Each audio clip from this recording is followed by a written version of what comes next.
Good Tov, good morning. We continue with our 3-minute daily dose of Torah. Looking at today, the end of the lineage line that we find towards the end of Sheni, the second Aliyah. We go through Reuven, Shimon, and Levi, right to Levi, and we hone in on all the children of Levi, grandchildren of Levi, and the great-grandchildren of Levi. And that would be, amongst others, Moshe and Aaron, who obviously are the focus. And that's how these last psukim read, and it goes like this: Hu Aaron and Moshe. That would be Aaron and Moshe, who God spoke to take Bnei Israel out of Egypt. Haim, next pasuk, Haim Hamedabrim. They're the ones who spoke before Pharaoh that they should bring out to release the Jews. And then it concludes, Hu Moshe Aaron. So it's a little strange.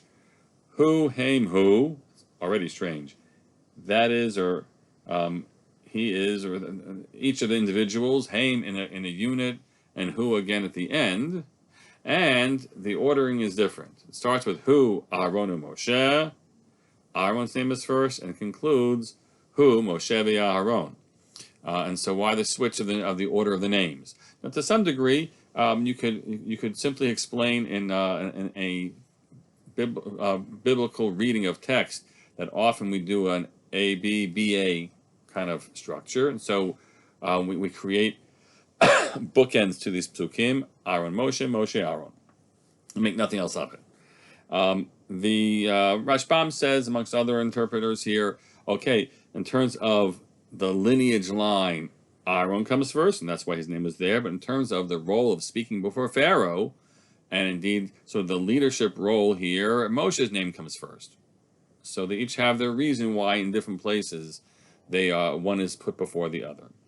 Rashi quotes a midrashic read that's different.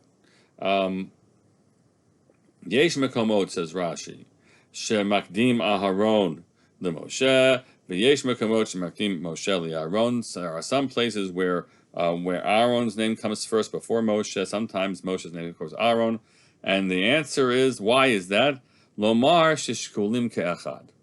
It's a different conclusion, right? Now, you could say each context you have a reason, or you say no, it's actually meant to be varied and somewhat random, to teach you that they were equally weighed in value comparing one to the other. Aaron is just as important as a Moshe, even though Moshe is playing a lead role before Pharaoh, and Aaron is his mouthpiece, right, for much of this. You should know that doesn't mean that Aaron is a lesser character or lesser individual before God or before the people, or in any of their roles, than is his brother Moshe. And of course, that will become a dominant discussion as the Torah continues and establishes for us two critical roles: the role of Moshe as the leader and temporal leader and religious leader, for the matter as well. Clarifying the Moshe, the teacher, and Aaron, who is okay, I'll reframe it. Moshe is the Navi, is the key point we want to make. Moshe is the prophet, and Aaron is the Kohen. He's the priest, and each of these two roles will be equally important. So Moshe and Aaron and Moshe, shkulim ke'achad, both roles, whether you are the voice of God here on earth or the representation of the people towards God, both critical and of equal importance. That's already taught to us at the very beginning of their story. Have a great day.